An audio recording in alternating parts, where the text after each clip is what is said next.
जय श्री हरि। बंधुओं, आपने सुना होगा भूप सहस्त्र, 10,000 राजा एक साथ लग गए। श्री रामचंद्र जी ने जो धनुष उठाया है, शिव धनुष, उस धनुष को उठाने में 10,000 एक साथ लग गए। तो कहां से लगे? इतना बड़ा धनुष, इस पे 10,000 कहां से लग गए? क्या आसमान से भी आए, नीचे से धरती से भी पकड़ लिया, फिर भी नहीं 10,000 लग पाएंगे? तो क्या रहस्य क्या है इसके पीछे? एक इसकी चौपाई भी आती है, भूप सहस्त्र 10 एक ही बारा, लगे उठावन टरई न तारा। तो क्या कहा है? हमारे दादाजी भी हैं, वह भी इस विषय पर कहते हैं कि इसका क्या उत्तर हो सकता है। आइए दिखाते हैं आपको, अपनी बुद्धि से नहीं, शास्त्र के माध्यम से। शास्त्र को की जिसने टिप्पणी की है, श्री रामचरितमानस की टिप्पणी, बहुत बड़ी टिप्पणी की है, जिसका नाम है मानस पीयूष। मानस पीयूष से आपको दिखाएंगे। आइए दिखाते हैं उन्होंने कौन कौन से तर्क दिए हैं कि कैसे 10,000 राजाओं ने वो धनुष उठा लिया, तो धनुष उठाने का प्रयत्न किया 10,000 राजाओं ने। आइए, वो भी एक ही बार में। ऐसा गोस्वामी तुलसीदास जी ने कैसे लिखा, आइए दिखाते हैं। क्या ये झूठ है? आइए दिखाते हैं आपको, ये अतिशयोक्ति। ले चलते हैं शास्त्र की ओर। कहा गया है, सत्योपाख्यान में लिखा है कि जब किसी से धनुष न उठा तब सबने सलाह की कि जनक जी की प्रतिज्ञा कैसे पूरी की जाए। यह विचार कर यह निश्चय किया गया कि सब मिलकर तोड़ें, फिर आपस में संग्राम करें, जो सबको जीते वह जनक जी को ब्याहे। गोस्वामी जी ने यह सब वृत्तांत न लिखकर केवल सब राजाओं का एक साथ एक ही समय में धनुष उठाना लिख दिया। प्रथम एक एक वीर ने अलग अलग उठाया, जब किसी से न उठा तब सब एक साथ जुट गए। कहने का तात्पर्य है कि जब किसी से नहीं उठाना धनुष, तो सोचा कि प्रतिज्ञा जनक जी की कैसे पूरी जाए। ये पहला जो उन्होंने दिया है कि क्या कारण हो सकता है, तो उन्होंने सोचा कि ऐसा करते हैं, सब मिलकर तोड़ते हैं, फिर जो जिन ने मिलकर तोड़ा होगा वो आपस में युद्ध करेंगे और जो जीत जाएगा वही ब्याएगा। और सब मिलकर भी नहीं टूटा होगा, इसलिए ये भी रह गया। अगला है, धनुष में 10,000 राजा एक ही बार कैसे लगे। यहाँ श्री राम जी की बड़ाई होनी है कि जो 10,000 से भी टसका न टसका, उसे अकेले श्री राम जी चंद्र जी ने तोड़ डाला। उन्हीं की इच्छा से धनुष बढ़ गया। जैसे जब सब कपि मेघनाद से हार गए तब लक्ष्मण जी ने उसे मारा, तो उनकी बड़ाई हुई है कि जो किसी से न मारा जा सका उसे लक्ष्मण जी ने मारा। तो कहा गया ये अतिशयोक्ति बड़ाई करने का अलंकार है कि जो किसी से नहीं हुआ, 10,000 से नहीं हुआ, वो राम जी ने कर दिया। एक तो ये बात कही गई है। तीसरे क्या कारण कहा गया है कि इस धनुष में घटने बढ़ने, हल्का भारी होने, अनेक रूप धारण कर लेने इत्यादि की विलक्षण शक्ति थी। जैसा पूर्व लिखा जा चुका है कि वह किसी को सिंह, किसी को शंकर इत्यादि देख पड़ा था।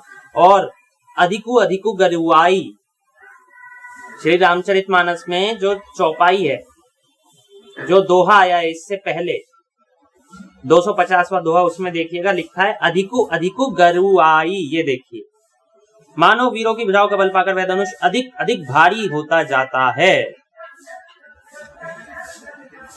यह धनुष दिव्य था। गीतावली नामक कोई ग्रंथ होगा, उसमें धनुष का राम जी को देखकर सिकुड़कर हल्का होना कहा गया है। अर्थात जैसे बूटी को देखकर महासर्प व्याकुल हो सिकुड़ जाता है, वैसे ही धनुष राम जी को देखकर सहम कर कुछ भी न रह गया। इस धनुष का प्रभाव सत्योपाख्यान से विदित है। कई मानी भट्ट मिलकर जब खिसका न सके। चौथा, कई मानी भट्ट मिलकर जब खिसका भी ना सके तो सलाह हुई कि बहुत से मिलकर घसीटो। फिर भी जब धनुष न टला तो 10,000 राजाओं ने मिलकर उत्तोलन दंड में जंजीर बांधकर सबने मिलकर खींचा।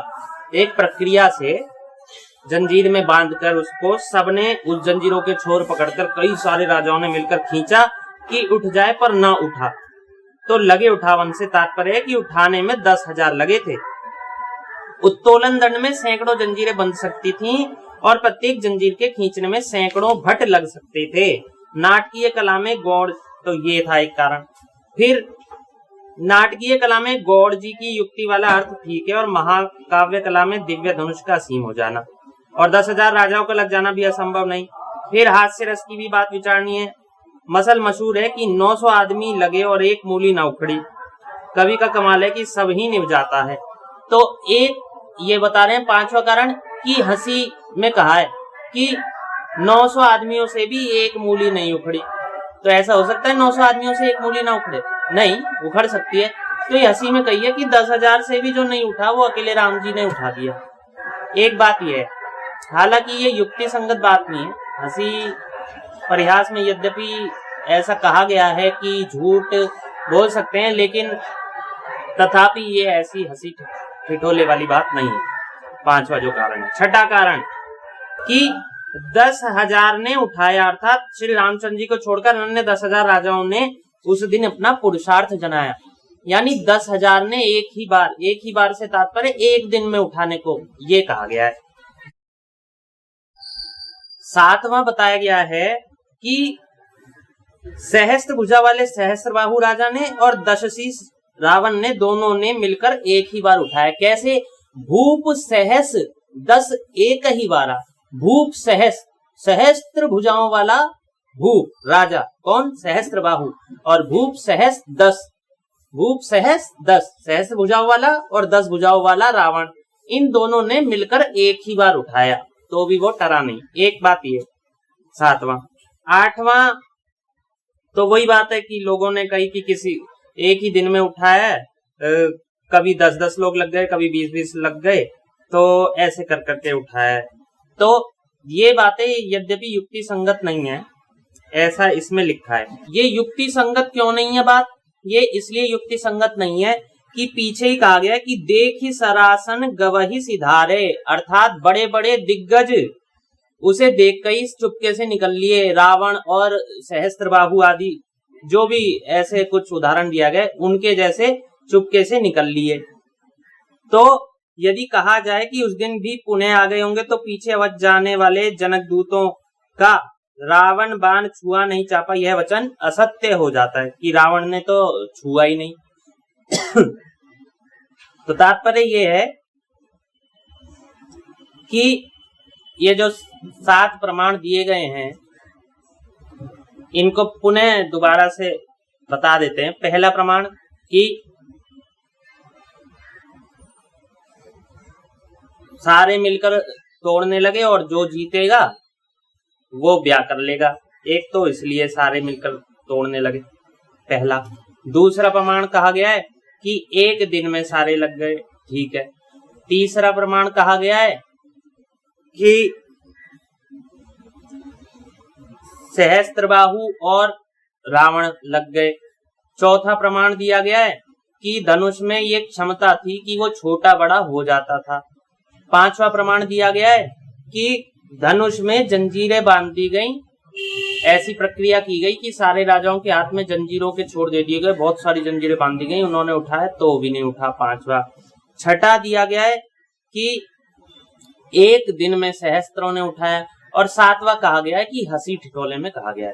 तो सबसे युक्ति संगत जो इसमें माना गया है वो ये कि एक तो धनुष में क्षमता थी छोटा बड़ा होने की, और तीसरा जो राजा की ये बात है कि सबने सोचा कि जनक जी की प्रतिज्ञा का पालन नहीं होगा तो फिर कैसे काम चलेगा।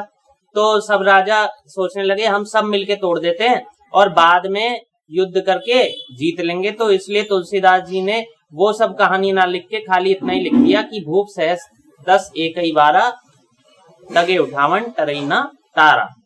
तो ये है बंधुओं कि इसका कैसे उन्होंने उठाया होगा, क्योंकि धनुष में घटने बढ़ने की क्षमता थी ही, वो बताया ही दिया है आपको शास्त्र के माध्यम से कि अधिकु अधिकु गरुआई, इससे पहले वाले दोहे में। और राम जी ने जब उठाया तो भी ये हल्का हो गया था, ऐसा भी यहाँ बताया गया है। तो ये है बंधुओं शास्त्र के माध्यम से। धन्यवाद। जय श्री राम।